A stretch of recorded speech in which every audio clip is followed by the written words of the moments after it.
Namaste, everybody. Welcome back to Soundarya Lahari Sadhana. Today we are going to explore Shloka number 30. It is also an interesting Shloka where Shankaracharya is comparing Śiva and Śakti. We'll see who wins and what's the answer to the question. A new Shloka will actually get us a little bit more deeper to the same concept of Shloka number 29. So let's look into Shloka 30. It's a comparison between Shakti and Śiva. And Shankaracharya is, of course, we're talking about the glory of Shakti. So he's giving importance to Shakti. But we need to talk about what is Śiva also in this Shloka. Swadehod bhudabhir krinibiranimadhyabhirabhito nishevye nitye tvam ahamidi sada bhavayati yaha किमाश्चर्यं तस्य त्रिनयन समृद्धिं त्रिनयतो महासंवर्ताग्निर्विरचयति नीराजनविधिम्. Let's see the word meaning. Swadehodbhudabhyar. Swadeham means own deham. Deham means body. Udbhudabhyar means emanating from. So Swadehodbhudabhyar means emanating from your body. It's addressing to Devi. And then says, Krinibiranimadhyabhirabhito. Krinibi means from the rays of light. Animadhyabhi. Anima is actually a siddhi, Aṣṭa Siddhis. Those who chant Hanuman Chalisa knows about the Aṣṭa Siddhis, right? So the anima is one of the 8 siddhis. So animadi, adi means etc. Because there are 8 of them. Anima is the first one. Animadhyabhi abhito. Abhita means surrounded by. The rays that is surrounding her, the rays which is actually this Devata, which is surrounding her, the rays are emanating from Devi's body. Devi's, we know, in one of the sloka, we saw that it is emanating from her Padaravinda. Next line, Nishevye Nitye. Nishevye means savior means to attend or to worship. So she is worthy of worship. Nitye means eternal. Because Śiva is eternal, she is also eternal. Or she makes Śiva eternal. She makes Śiva Mrityunjaya. So, and she is also Nitya. Nitya means eternal. Tvam ahamidi. Tvam means you. Aham idi. Aham means I am. Tvam ahamidi, the Devi, I am you. I am thy. Right? Keeping a oneness with Devi. So we saw the same meaning in Bhavanitvam Dase Shloka. The one who is achieving that oneness with Devi, Sada Bhavayati. Sada means always. Bhavayati, Bhavana means imagination, visualization, contemplation. So Bhavana is a nice word. There is no equivalent English word, but all of this combined is kind of Bhavana. Bhavayati Yaha. Yaha means whoever. Here denoting a devotee. So a devotee who is doing the bhavana, who is contemplating on Devi, who is eternal. How is the contemplation? The contemplation is like that I am Devi. Bhavanitva. I am Devi. That's sort of meditation or that sort of contemplation, whoever is doing, for that person, tasya means for him. Kim Ashcharyam. Kim Ashcharyam. Ashcharyam means wonder or surprise. What is surprise for that person? Trinayana Samriddhim Trinayado. Trinayanam is Śiva. So specifically Shiva's Trinayana is mentioned here. Trinayana Samriddhim, Samriddhi of Trinayana. We'll talk about that, but that is actually realization, right? Trinayana Samriddhim, the one that Śiva has to offer is the realization. Trinayado. Trinam means blade of grass. So for that person, even the Trinayana Samriddhi feels like a blade of grass, meaning it's insignificant. So it's not a wonder if for that person, whoever is doing the meditation of I am Devi, that sort of meditation, whoever is doing, for that person, Trinayana Samriddhim, Shiva's prosperity or that realization, it's very insignificant. And then what else is happening? Maha Samvartagnir Virachayadi Nirajanavitim. Mahasamvartagnir is that great dissolution. We were talking about that in last 2-3 slokas. It's a fire of great dissolution. So when we are having the Mahapralayam, during that time, that Mahapralayam for that person, Virachayadi means performs Nirajana with him. Nirajanam is it's Mangala Arati. You wave the light in front of the Devata usually, right?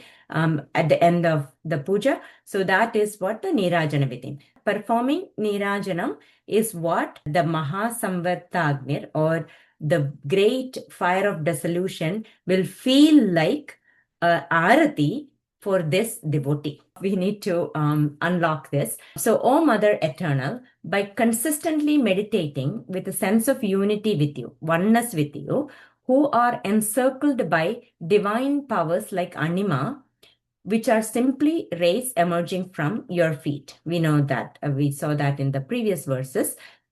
Like that, a devotee achieves prosperity of Śiva. So if somebody does that meditation, they will finally achieve the prosperity of Śiva, Trinayana Samriddhi. But it is of no surprise that the devotee may perceive the prosperity as insignificant as mere blade of grass. So we have been talking about that realization is the biggest thing and all. But here, this Śloka is saying that devotee will consider that realization or the prosperity of Trinayana or prosperity provided by Śiva as insignificant as mere blade of grass. While the flame of cosmic dissolution, what is cosmic dissolution? When we say Trinayana, opening of that eyes means we are getting Jnana. When we get the Jnanam, we get burned, right? That is when you remember the story of Smara or Kamadeva. Kamadeva got burned. What does that mean? There is no world anymore, right?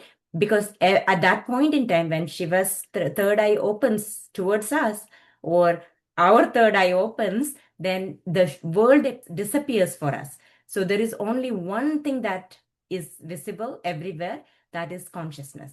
Again, it is not a physical seeing. Realized being will still continue to see the world as it is, but internally they will realize that everything is Shiva. Everything, every being, all are pure consciousness. So there is no two, Advaitam.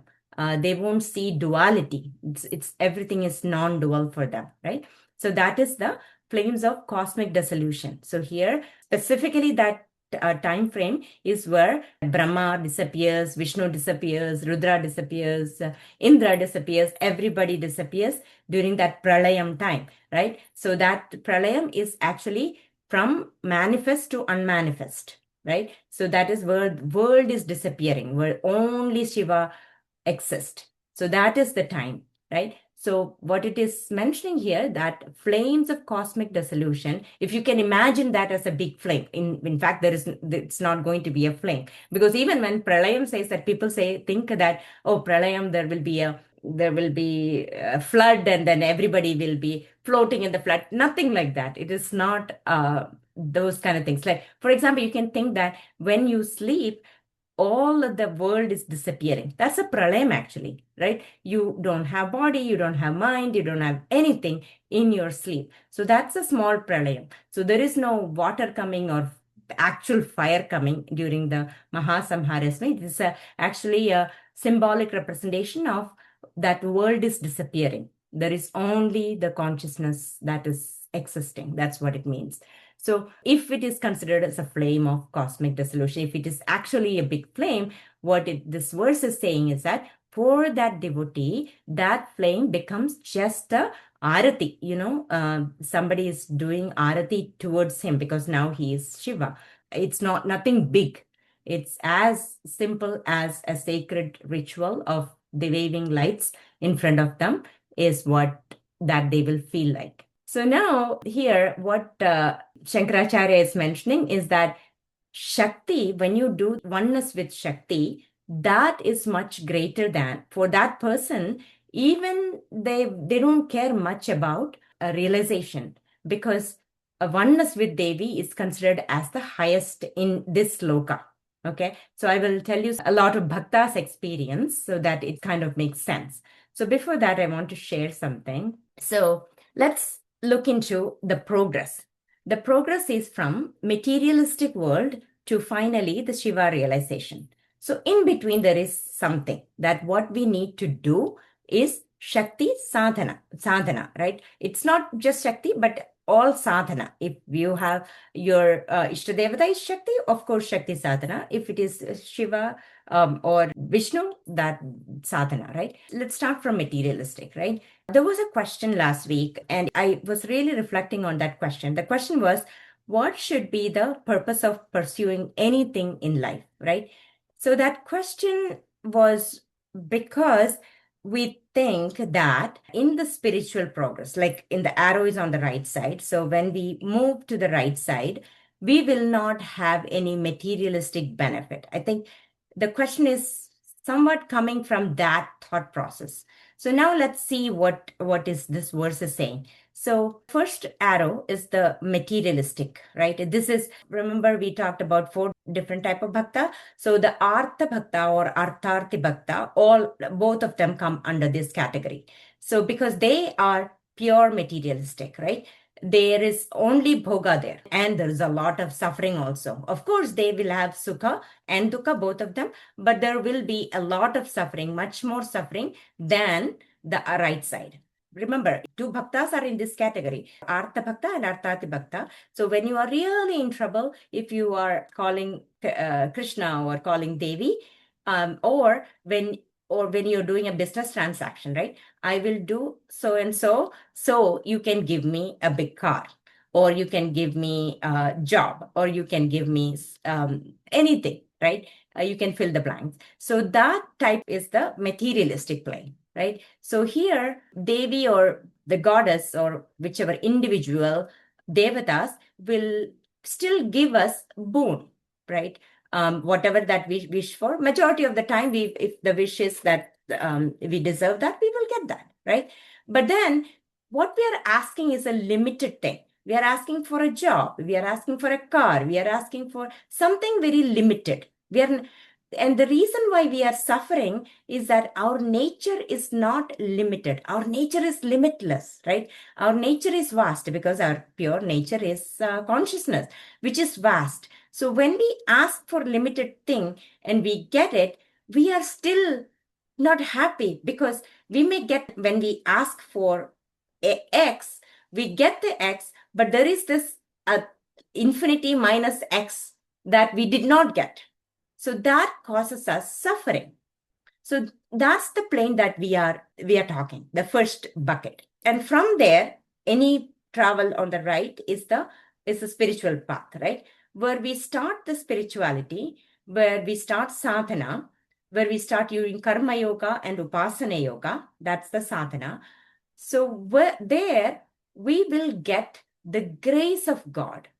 Meaning there is, so on the left side, materialistic plane, we will get boon. So in Malayalam, it's called a varam. And the boon will be what you ask for, we get it. We ask for limited thing because our mind can only think of limited things. Our mind cannot wrap around this infinity, right? So we ask for limited thing and we get limited thing. And we also get suffering. And because suffering is because that we know that there is an unlimited thing that is left behind that we haven't got. That's why when we say that, oh, I will be happy when I get the $1 million, but the moment that you get $1 million, you wanted more, right? That is because you know that there is this unlimited thing that is there, because our inherent nature is consciousness, which is unlimited, eternal, that limitless thing, right? So it will always have that gap. That's why the suffering. So when we move from materialistic plane to the next level, where the sadhana path, that one has both bhoga and yoga. So usually people think that, okay, that plane where we will have to completely let go of materialistic. No, actually, this is the plane when we do the sadhana. This is the plane where we get what we didn't even ask for. So that is what is called grace, anugraham. Anugraham is something that we receive that we haven't even asked for. So Devi will give what exactly we need, because we always ask for the things that we think is what we needed, but that is not actually we needed, right? So here in this plane, when we start the Karma Yoga, Upasana Yoga, the sadhana, slowly, Devi will give those things that we absolutely need, right? That is grace. So this is beyond what our ask, right? So that is the plane of Shakti sadhana. Now, you can think that there is this grade, right? Like you start from Karma Yoga, Upasana Yoga, and then you perfect as you move to the right side, you're perfect. And that is where finally we become oneness with Devi. We become Devi, right? That is the situation that is mentioned in this verse. Once we become Devi, or we have that Sayuja Padavi with Devi, there she will, without question, she will provide Shiva Jnanam. So that's why in Lalita Sahasranaman, there is a name for Devi, Shiva Jnana Pradayini. So she will give us the Jnanam, right? So I mentioned that Jnanam is not something that we have to get from outside. It's our Swarupam. So when the Karma Yoga, Upasana Yoga cleans up, purifies our Vasana, because in materialistic plane, if we compulsively work on only the Vasana, right? On the Shakti sadhana, we have our the bad vasanas get slowly removed, and our mind gets purified and mind gets stabilized. So that's where the grace comes in, and that slowly, we finally have that oneness with Devi, and that point in time, she provides us that jnana. That jnana, again, it's a swarupam of us. When we have our mind cleaned up, that swarupam lightens up. That's it. That's when we say that Devi is giving or Shakti is giving that, it is that it's a swarupam. Its swarupam is lighting up. That point in time, we get the jnanam of Shiva, which is the Shiva realization, where there is actually only yoga.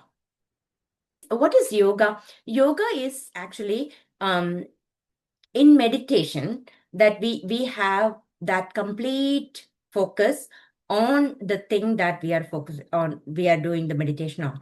Maybe that is Devi, maybe we are visualizing something. For example, this Dhyana Slokam, when our mind is completely with one focused attention on that, the Dhyana Rupam, that is that yoga. So yoga is getting oneness with Devi. In our mind, that Shuddha Chaitanyam is pure, is filling your mind, right? We can still, there also there is separation is there. So even in Shakti Sadhana, the separation is there. We are experiencing, because we can experience only if that the one that is experienced and experiencer is different. Then only we can experience something. So there we are experiencing the Shuddha Chaitanyam as Shakti.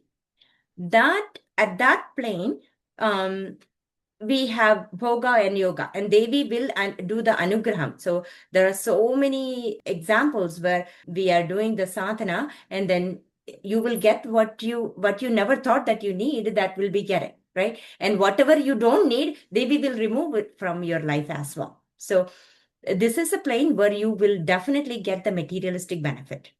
And then at the end, when she provides that jnanam, we do realize that we are that Shiva, we are that consciousness. And that is equivalent to the opening of the Trinayana. The third eye, when a third eye is opening, we have that the world is disappearing and we become one with Shiva, where we notice only consciousness. So which actually means we may be seeing individual people, but we don't recognize them as individual people. We recognize them as consciousness, as Shiva. So at that point in time, everybody will be Shiva. Ramakrishna Paramahamsa mentions that I have seen God and I am talking to God. He's seeing God in everybody. As a realized master, he's seeing, of course, he's seeing Narendra, he's seeing individual devotees, individual people, everything he's seeing, but he's recognizing them as Shiva, right? So that is why it is only yoga, because at that point in time, they would not care about bhoga, right? For them, this ultimate realization is the most sweetest thing, right? So bhoga is nothing for them. It doesn't mean that they will lose all the bhoga that they have so far. Janaka Maharshi, he's a Rajarshi, right? He became a Maharshi. Janaka, he's a king. So after realization, he still have the kingdom. So it's not that you are going to lose all your riches or materialistic thing, but you will see things in that yoga avastha, in that oneness with everything, right? So that is the realization. And another benefit of that stage is the end of suffering. You will not have any suffering, right? So as we go from materialistic to this Shiva realization, on the left side, there is suffering, a lot of suffering. You will have sukha and dukkha in between, a lot of suffering. And the suffering reduces significantly during the sadhana time. And as the sadhana approaches, it reduces so much that once we realize we have end of suffering, there is no more suffering. That is not going to be that. No matter how much pain physically you have, how much pain emotionally you have, there is no suffering. So that is where Kundi has asked Krishna, keep giving me the pain. I'm completely okay with that, because at that point in time, there is no suffering. You will have pain, but there is no suffering. That is the three different things. The reason why I put a dot over there on top is that because whatever that we are experiencing, it's the same consciousness we are experiencing. Materialistic world also, we are experiencing that same consciousness. It's just that because we have ignorance, we are not understanding our limitless nature. We understand our limited nature, limited body, limited mind. That is how I am associated myself with. So hence that is producing more suffering. Whereas on the right side, Shiva realization, I'm no longer associating me with the body, mind, or buddhi, right? In the Shakti sadhana, what is the difference is that we are using our body, mind as Shakti Surupam. Everything is divine. So we say that this is Namarupa, but everything is divine. I'm using my body, I'm using my mind, I'm using my buddhi, I'm using my prana for my worship of Devi. So that's the sadhana. And karma yoga, upasana yoga, keep doing the arpanam, and that's the way towards moving to the right side. Now, why is Shankaracharya saying in this equation, it looks like the realization is the most important part, right? Why is Shankaracharya saying that? First of all, the majority of our work is in the middle. In the sadhana part is majority of our work, right? So Shakti, she is the one who is holding the key to Shiva realization. Shiva Jnana Pradayini. She is the one who provides that Jnanam of Shiva. So once we have that oneness with her, this is where we have that samadhi avastha, the samatvam yoga uchade. So this point in time where we can really have that devotion towards Devi, where we will have in oneness with the Devi, right? So many of the people, many examples are taken Prabhupada, right? Chaitanya Mahaprabhu. Chaitanya Mahaprabhu, a realized master, right? But what is he doing is that he still is keeping that little differentiation between he and Krishna, and where he's completely enjoying that anandam of bhakti, right? So bhakti perspective, when you are talking about Shakti sadhana, their bhakti aspect will allow you to enjoy that anandam, right? Enjoy that bliss. But whereas jnanam is more of a nature of peace. It's like we will have a peace throughout, right? Both are kind of the same, but the expression of that bhakti and jnanam is slightly different. So in bhakti, in devotion, you always need devotee and whoever we are showing the devotion towards, right? You need two things for bhakti. You need a bhakta and whichever thing that we have bhakti towards. So here, Chaitanya Mahaprabhu, he's, you can read the stories that his limbs will dislocate, right? he will roll when he has that samadhi. He will roll on the floor with that Krishna bhakti, right? So that anandam, you can experience that, right? Whether it is to Devi or any other devata, that anandam you can experience in that middle plane, right? So that is what Shankaracharya is giving importance to in this sloka, right? Again, the parabhakti and jnanam are exactly the same. So that is very near to Śiva and at the end of Shakti sadhana. So that's why they're both the same. Parabhakta and Jnani, they are both exactly the same. The middle part at the starting point is the Jitnyasu, where Shakti sadhana, starting person is Jitnyasu, the ending person is the Parabhakta, and he's the Jnani. He's the same Jnani. I don't know if that kind of makes sense to you, but I want to clarify one about the materialistic person versus the whoever is doing the sadhana. They're not losing any materialistic benefit. The thing is that whatever they're receiving as a prasada buddhi. Whatever they're doing a complete arpanam to Devi. So we have to start doing that practice. None of these classes important if you're not doing the practice, but daily, on a regular basis, doing that arpanam, japo, jalpa, shilpam, sagalavam, mudra, virajana, everything that we do, doing the arpanam to Devi or your Ishta Devata, and once we get the prasadam, once we get the result, accept it completely. It may be good, it may be bad, it may be ugly, it doesn't matter. Just accept it with a complete prasada buddhi. So that is what takes us towards the right of that Shakti sadhana, towards the Shiva realization. And then there are a few more things that I want to clarify. One is the anima, Lekima, there are Aṣṭa Siddhi, right? And we know that Hanuman has displayed those Aṣṭa Siddhi when he was going towards Lanka. First of all, let's look at this. What is the Siddhi, right? Siddhi is something that Devi grant during this Upāsanā. So in the middle, when we do the sadhana of Devi, when we are very, very serious about the sadhana of Devi, and we are doing it properly, whatever she is giving us is the anugraham, and that anugraham will include some of these siddhis, right? And we talk about these siddhis, but again, not only this is siddhi, right? Being able to perform good at work is the siddhi. Being able to guide your children is a siddhi. Being able to cook great is a siddhi. So there are so many siddhis that you could get as you progress in your sadhana. Because it talked about anima, let's talk about that Aṣṭa Siddhi. So anima is, first one is power to shrink. So all these siddhis are the ones that you can receive either by mind or body. So anima is power to shrink into anu. It comes from the root anu. Anu is small. So power to shrink is anima. Then mahima is the opposite, power to expand. And Hanuman had showed that. And gerima is the power to become heavy. And lakima is power to become light. Then prapatti and prakamya. Prapatti means power to travel anywhere. Prakamya is kamya, power to receive anything that we desire. Ishitva is lordship over every living beings. And then finally is the Vashitva. Vashitva is a magnetism, to charm everybody, charm every living being.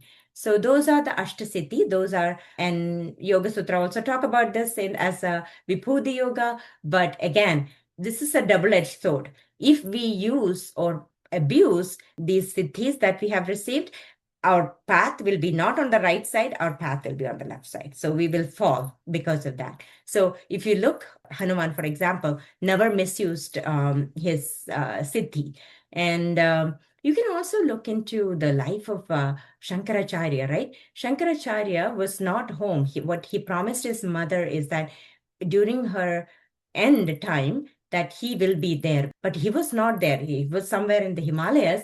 But when she was sick, he actually came all the way back to tend to her, right? So those are the siddhis. And again, never misuse the siddhis that you have. Again, once you do the sadhana, you can understand, like you will feel that there is more time that is available to you. You will be effectively able to use your time, efficiently able to do everything. So you will see that. But again, always keep doing the arpanam to Devi, because the moment that we have the feeling that this is because of me, that ego comes, not only we use that siddhi, we will be going to the left side. So please continue to do the arpanam as and when we receive, we get better, to continue to do the arpanam to Devi. So another thing about Trinayana Samriddhim Trinayato, as simple as the blade of grass, right? Like you would think that enlightenment is the biggest thing ever, but there is an example from Bhagavan Ramana Maharshi. He, after realization, he was saying that one would laugh at their own realization and wonder, how did I miss this, right? Like, because Nochur Swami was mentioning this, that Bhagavan often noted that everyone is already experiencing that Atma. You know that you are aware. At this point in time, you are aware. That awareness is your Atma. So that is right there, but people are missing that because there is a powerful Maya that acting up to ignore that. So once those who have realized, they would say that, how did I miss this, right? So that is what I'm thinking that is what it means by it's not, it's as insignificant as the blade of grass, because it's always been there. It's not going to be any exciting moment or anything like that for enlightenment for many, that it would be as simple as blooming of a flower. Like it is simple, but once it blooms, like they would say that, how did I miss this thing all along my life, right? So that is what the summary of the slogas. Swadehodbhudabir kranipiranimadhyabirabhido निषेवे नित्ये त्वाम् अहमिति सदा भावयति यः किमाश्चर्यं तस्य त्रिनयनसमृद्धिं त्रिनयतो महासंवर्ताग्निर्विरचयति नीराजनविधिम्.